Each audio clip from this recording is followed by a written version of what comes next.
नमस्कार, स्वागत आहे तुमचं आपल्या चॅनल रियांशी फूड अँड आर्टमध्ये। आज आपण हिरव्या मुगाचे एकदम पौष्टिक असे धिरडे बनवणार आहोत।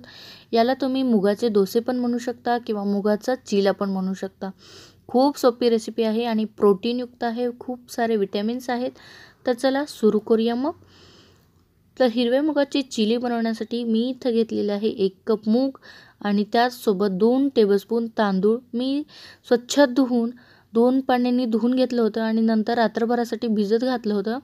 आणि तुम्ही बघू शकता आपले मूग आणि तांदूळ जे आहे ते छान भिजलेले आहेत। तर याला मी स्वच्छ धुवून घेतलेलं आहे आणि यातलं पाणी जे आहे ते पूर्ण काढून टाकलेलं आहे। आता आपण हे मिक्सरला बारीक करणार आहोत, पण त्या अगोदर मी यामध्ये घालते 5-6 हिरव्या मिरच्या, त्यासोबत 5-6 लसणाच्या पाकळ्या आणि 1 चमचा जिरे घालणार आहे। आणि जसं लागेल तसं थोडंसं पाणी घालून आपण याला मिक्सरला एकदम बारीक करून घेणार आहोत। लागेल तसं आपण यामध्ये पाणी ॲड करणार आहोत। तर जे आपलं मिश्रण आहे मूग आणि तांदळाचं ते मी मिक्सरला बारीक करून घेतलेलं आहे आणि तुम्ही बघू शकता याची कन्सिस्टन्सी आणि एकदम बारीक झालेलं आहे हे। तर एका बाउलमध्ये हे काढून घेतलेलं आहे मी। हे बघा एकदम बारीक हे झालेलं आहे। आता यामध्ये आपण घालूया चवीनुसार मीठ आणि अर्धा छोटा चमचा हळद घालणार आहे। हळदीने कलर खूप सुंदर येतो। मिक्स करून घ्यायचं व्यवस्थित।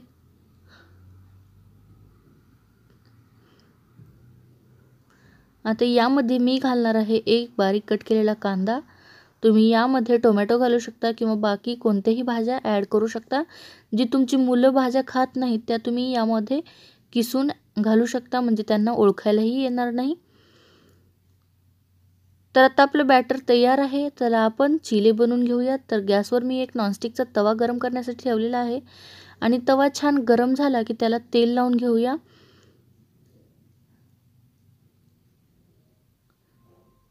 आणि गॅसची फ्लेम एकदम लो करून लो गॅसवर आपण आपला हा चिला पसरवून घेऊया। तर 1 चमचा बॅटर मी इथं तव्यावर टाकलेला आहे आणि छान पसरवून घ्यायचे। जास्त पातळ करायचं नाही आहे, थोडासा जाडसरच आपल्याला हा चिला ठेवायचा आहे, म्हणजे तो छान सॉफ्ट होतो। आणि आपण जे तांदूळ टाकले होते तांदळामुळे आपले जे चिले आहेत ते तव्याला बिलकुल चिकटत नाहीत किंवा बिलकुल मोडत नाहीत आपण त्याला पलटते वेळेस। तर तांदूळ नक्की टाका। जर तुम्ही तांदूळ टाकायला विसरला असाल तर जेव्हा बॅटर तयार होतं तेव्हा त्यामध्ये 1 टेबलस्पून बेसन घाला।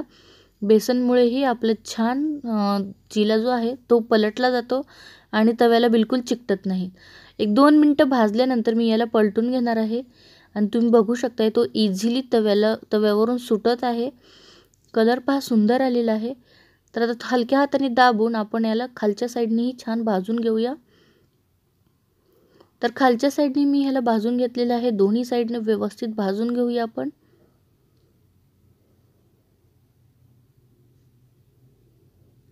तुम्ही यामध्ये 1 चमचा तांदळाचं पीठ पण ॲड करू शकता, त्यानेही छान कुरकुरीत होतात।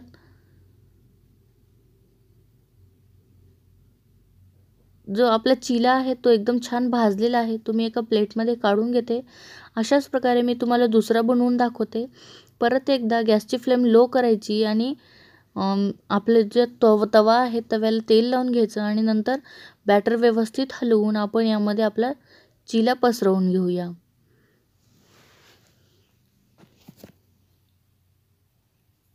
हे बघा अशा प्रकारे मी चिला आपला पसरवून घेतलेला आहे। थोडासा जाडसर पसरवायचा म्हणजे छान सॉफ्ट होतो, खुसखुशीत होतो।